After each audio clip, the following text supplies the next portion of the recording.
अजीज दोस्तों, आज वफाकी दारुल हुकूमत इस्लामाबाद खबरों से भरा हुआ है। समझ नहीं आती कि कौन सी खबर आपसे शेयर करें और कौन सी ना करें।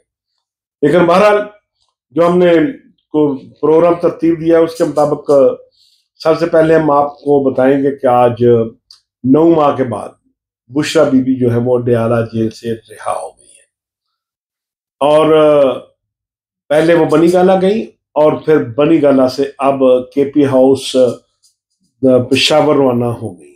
वहां वो वजीर आला साहब की मेहमान होंगी।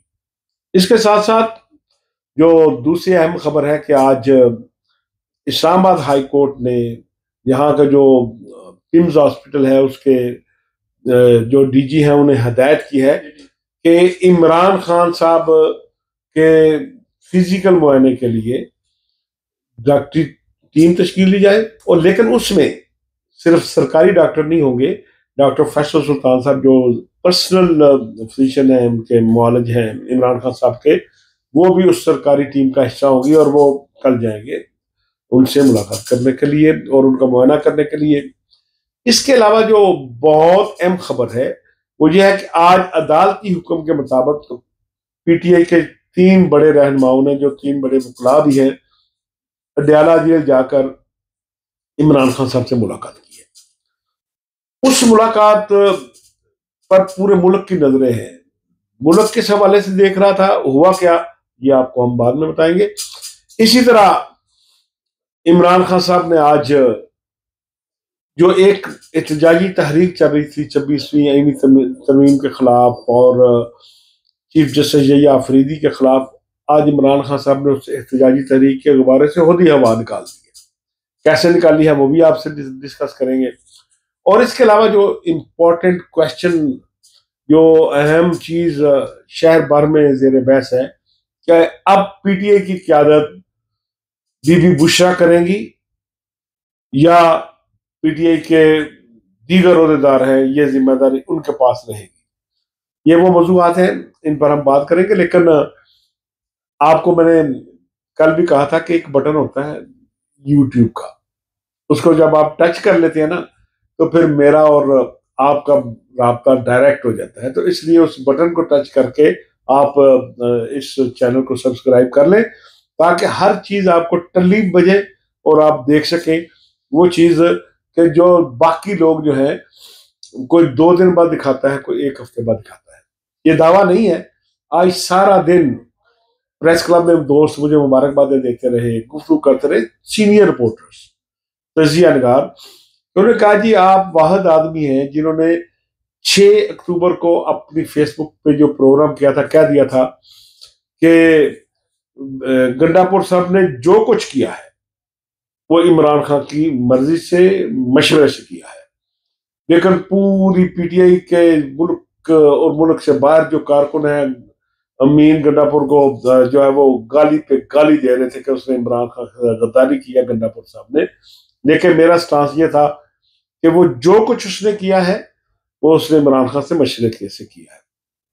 फिर उसके बाद जो मामला आगे बढ़ते हुए मुसलसल कहता रहा कि राब्ते हो चुके हैं, अब सीबीएम कॉन्फिडेंस बिल्डिंग मैयर रहे हैं कि पीटीआई की तरफ से क्या सीबीएम होंगे और हुकूमत या इस्टेब्लिशमेंट की तरफ से किस किस्म का रिलीफ जाएगा, ये दोनों तरफ से सीबीएम होते हैं, बातचीत होती है। तो बहरहाल कुछ लोग मान नहीं रहे थे, बहस कर रहे थे, और आज जब सब हर चैनल पे ये बात जेर बहस है तो उन्होंने कहा कि ठीक है, आपने 3 दिन पहले जब ये मंजूर हुई थी 26वीं आईनी तरमीम, तो उस वक्त भी मैंने अपने अखबार में जिसमें काम करता हूँ जंग में, फ्रंट पेज में मेरी स्टोरी मौजूद है कि पीटीआई ने फ्रेंडली अपोजिशन का किरदार अदा किया। इस वजह से दोनों ईवानों से ये 26वीं आईनी तरमीम जो है वो मंजूर हो गई है। बहरहाल इस सारे मामले को देखते हुए हम ये समझते हैं कि आज जब बुशरा बीबी की रिहाई हुई तो रियली मुझे खुशी, क्योंकि हमारा इतना जालिम निजाम है कि ये ना किसी की माँ को देखता है, ना बेटी को देखता है, ना बहन को देखता है। इसलिए बुशरा बीबी 9 माह जेल में रही। और आज वो रिहा हुई हैं, तो लगता यह है, महसूस ये होता है कि ये किसी ढील या डील का नतीजा है। लेकिन पीटीआई तो कहती है कि पाकिस्तान की अदालतें आजाद है भाई। उनका ये कहना है कि अदालतों ने इंसाफ दिया है।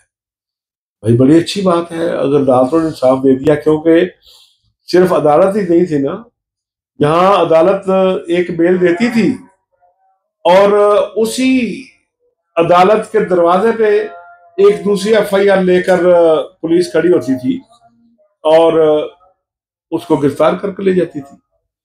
8-8 मरतबा, 10-10 मरतबा जो है वो जमानतें ली गई और 10-10 मरतबा जो है वो लोग जो है वो इसी तरह रिहाई का ऑर्डर आता था, फिर गिरफ्तार हो जाते थे। लेकिन आज अल्लाह ताला भला करे कि आज जब अदालत ने आजादी की बेल बजाई, आजादी का परवाना जारी किया, तो मुल्क के तमाम थाने सोए रहे, एफआईआर सोई रही और कोई नई एफआईआर लेकर बुशरा बीबी को गिरफ्तार नहीं किया गया। बहरहाल आज मुझे वो भी याद आया मरहला।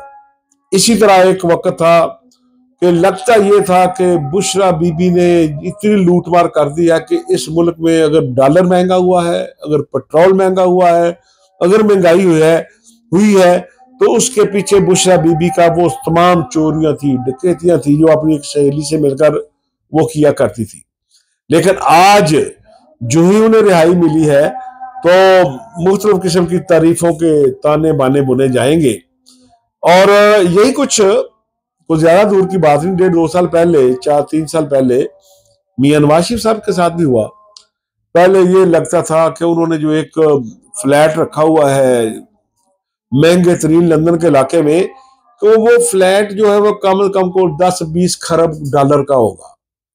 यानी उसको एक फ्लैट को सामने रख के ऐसी ऐसी दास्तानें सुनाई गई करप्शन की कि इंसान दंग रह जाता था। इस तरह मरियम बीबी के हवाले से, शहबाज शरीफ के हवाले से। लेकिन जब अदालतों ने इंसाफ देना शुरू किया, हम तो उस वक्त भी कहते थे कि पहले डील दी गई फिर डील हुई, लेकिन उस वक्त मुस्लिम लीग नून सारी चीख चीख कर कहती थी कि ये अदालतों से हमें इंसाफ मिल रहा है। अब पाकिस्तान का अदालती निजाम बेहतर हो रहा है, पाकिस्तान की अदालतें आजाद हैं और वो इंसाफ दे रही हैं। बहरहाल हम उस वक्त भी अर्ज करते थे, जो जर्नलिस्ट थे बेचारे अपनी जुबान बोलते थे, लिखते थे, बात करते थे, सिविल सोसाइटी वाले लोग, वकला, तो फिर सारी सूरत हाल को देखते हुए मुझे तो वो शेर याद आ रहा है। कहते हैं कि हम दुआ लिखते रहे वो दगा पढ़ते रहे, हम दुआ लिखते रहे वो दगा पढ़ते रहे, एक नुक्ते ने हमें महरम से मुजरम बना दिया। ये सादक आता है बुशरा बीबी पर भी, मरियम नवाज पर भी, नवाज शरीफ पर भी। बहरहाल आज बुशरा बीबी की रिहाई हुई, खुशी हुई। अल्लाह करे कि आइंदा किसी की फैमिली तक ये मामला ना जाए। लेकिन एक और क्वेश्चन पैदा हो गया है कि बुशरा बीबी जब तक मियां नवाज, जब तक इमरान खान साहब प्राइम मिनिस्टर थे, तो कहा जाता है कि वो तमाम फैसले जो है वो बुशरा बीबी के मशवरे से किया करते थे। और बुजदार का केस तो आप सबके सामने है कि जनरल बाजवा साहब ने कहा कि इसको तब्दील कर दो, एस्टेब्लिशमेंट ने कहा तब्दील कर दो, इसी तरह पूरी पार्टी ने कहा तब्दील कर दो। लेकिन खान साहब कहते थे कि नहीं, बुशरा बीबी ने कहा कि नहीं तब्दील कर सकता मैं। यहाँ रिकॉर्ड है, ये को मैं अपनी तरफ से नहीं कह रहा। तो होता क्या था कि इन सारे मामलात में जो अहमियत उस वक्त बुशरा बीबी को हासिल थी, उसमें पार्टी के अंदर बातें भी होती थी, साजिशें भी होती थी, लीडर इधर उधर की बातें भी करते थे, लेकिन खान साहब बुशरा बीबी की किसी बात को टालते नहीं थे।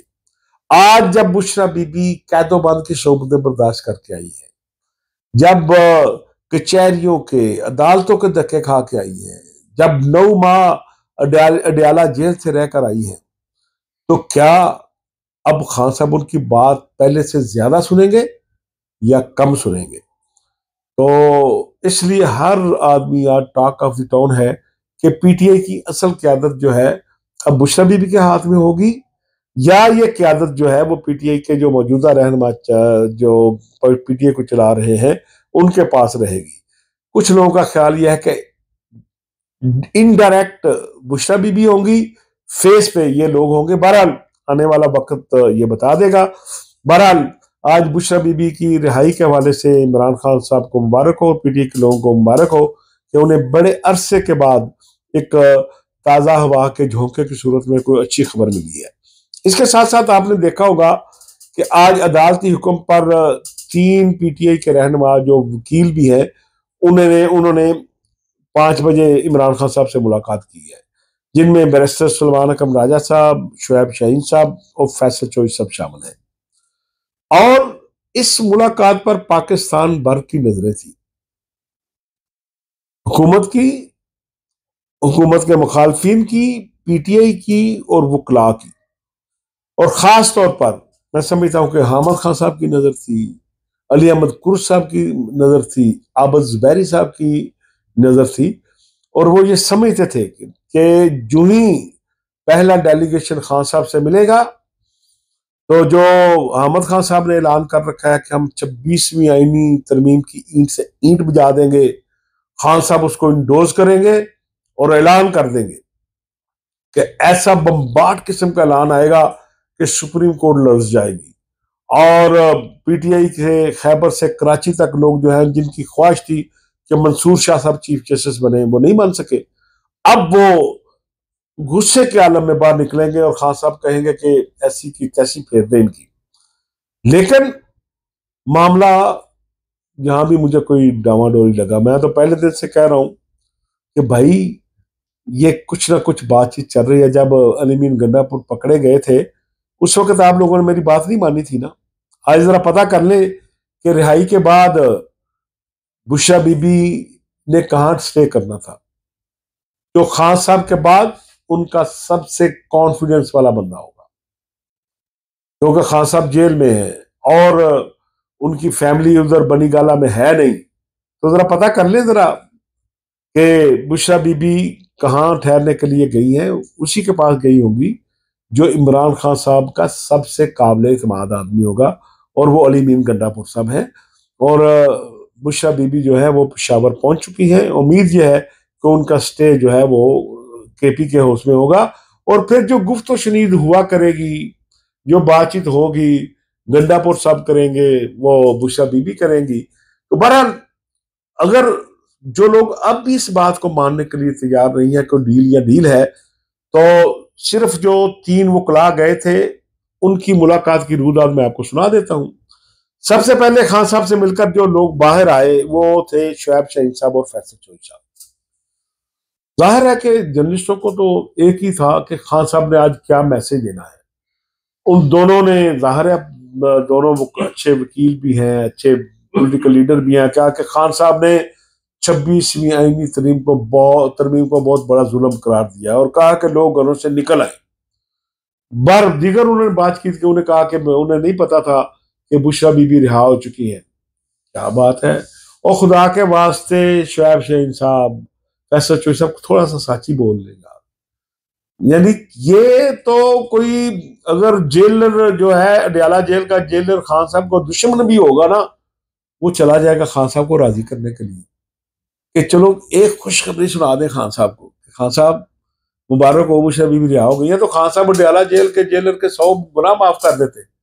तो अब कहते क्या है फैसल चोई साहब और शुएब शाहीन साहब, उन्होंने कहते खान साहब को तो खबर ही नहीं थी कि उनकी रिहाई का ऑर्डर हो चुका है। ये हम गए और हमने जाकर खान साहब को बताया कि बुशरा बीबी रिहा हो गई है, जिस पर उन्होंने इत्मीनान का इजहार किया। और साथ ही उन्होंने 26वीं आईन की तरमीमी पे कहा कि ये मुल्क की आईन का हुलिया बिगाड़ दिया गया। जो डायलॉग होने थे वो हुए। बहरहाल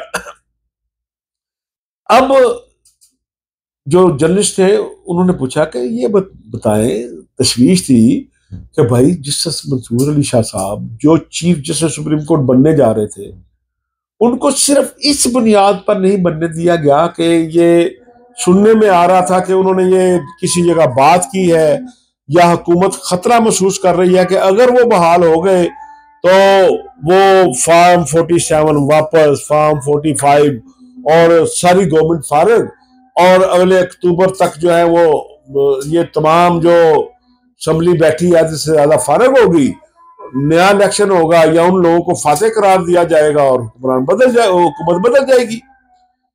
वो मंसूर शाह साहब जिनसे ये तवक्कुआत लगाए बैठे थे पीटीआई के वर्कर, जिनसे ये तवक्कुआत लगाई हुई थी एमएनएस के वो कैंडिडेट जो आग और खून का दरिया अबूर करने के बावजूद जो है वो फॉर्म 47 की वजह से हार गए थे, उनके बारे में आज खान साहब ने क्या कहा है। लेकिन हुआ क्या कि इन दोनों ने कहा कि हमारे साथ खान साहब ने उस वाले से कोई खास बात नहीं की, क्योंकि बैरिस्टर सलमान अकरम राया साहब इस तरह के मामला को ज्यादा डील करते हैं।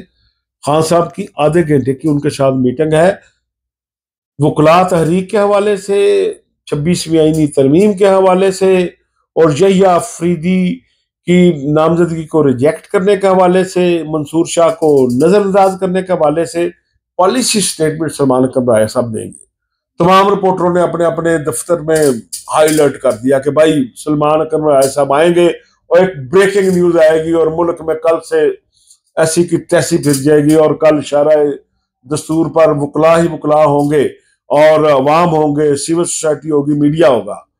सलमान अकरम राय साहब आए, तमाम लोग अलर्ट थे। सलमान अकरम साहब राजा साहब निकले, खामोशी से अपनी गाड़ी में बैठे, अल्लाह अल्लाह खैर सल्ला, उन्होंने मीडिया से बात ही नहीं की। और मीडिया से बात ना करने का मतलब तो आपको समझ आई गई होगी।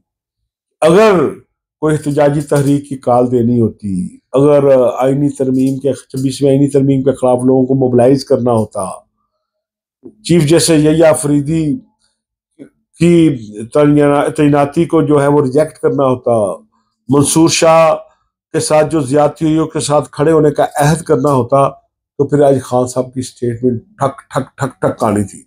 तो बस अब ये सिस्टम नहीं चलेगा जब तक मंसूर शाह साहब वापस नहीं आते, यहिया अफरीदी घर नहीं जाते और 26वीं तरमीम जो है वो रिवर्स नहीं होती। लेकिन इस हवाले से पीटीआई ने या ये जो सलमान अकरम राय साहब ने अब तक कोई बात नहीं बताई। बहरहाल दोस्तों, मेरा तो 6 तारीख से ये पॉइंट ऑफ व्यू था कि बातचीत जारी है, लेकिन ये मेरा 2-3 साल से था। जब से 10 अप्रैल से खान साहब की गवर्नमेंट खत्म हुई, मेरा उस वक्त ये था कि आखिरकार इस्टेब्लिशमेंट की और खान साहब की बातचीत होनी है। लेकिन मेरे वो दोस्त जो बहुत जज्बाती थे, जिनको इस्टेब्लिशमेंट के खिलाफ तकरीरें कर करके पीटीआई की क्यादत और खान साहब ने जो वो साथ में आसमान पर पहुंचाया हुआ था, वो कहते थे खान साहब मर जाएंगे, फौज से बात नहीं करेंगे, खान साहब जेल में जिंदगी गुजार लेंगे, वो डील नहीं करेंगे। मैंने 6 तारीख को कहा कि भाई ये अली मीन गंडापुर ने जो किया वो खान साहब को बता के किया, उसका राब्ता कराया गया। अगर खान साहब की मर्जी शामिल ना हुई तो फिर जिस दिन खान साहब को पहला वफद मिलेगा तो अली मीन गंडापुर वजीर आला नहीं होगा, वो घर जाएगा। लेकिन वो वजीर आला भी रहे और आज जब बुशरा बीबी जो है वो बनी गाला से निकलकर वजीर आला हाउस केपी के गई है, तो मेरा ख्याल तमाम लोगों को अब हालात समझ आ जानी चाहिए। बहरहाल अभी क्या कहते हैं कि मामलात हल होने में देर लगती है। मैंने कहा कि सीबीएम है, ये कॉन्फिडेंस बिल्डिंग मैयर है, गिव एंड टेक होता है। एक मामला आप एक कदम आगे बढ़ती है पीटीआई, एक कदम दूसरी बढ़ते हैं। वो दोस्ताना रवैया दिखाती है पीटीआई, उधर से कुछ ना कुछ रिलीफ आ जाता है। तो इसी तरह सीबीएम आगे बढ़ते हैं। जब मुस्लिम लीग नवाज के साथ बातचीत हुई थी तो सीबीएम पे कम से कम 1 साल लग गया था। तो इधर मियाँ शहबाज शरीफ थोड़ा सा रास्ता हमवार करते थे। कभी उन्हें कोई कहता था कि ये डिग्गी में बैठ कर गए हैं आर्मी हाउस, कोई कहता था बूट पॉलिश करते हैं। उधर मियाँ नवाज शरीफ जो है वो एक स्टेटमेंट देते थे और तमाम कुछ जमीन बोस हो जाता था।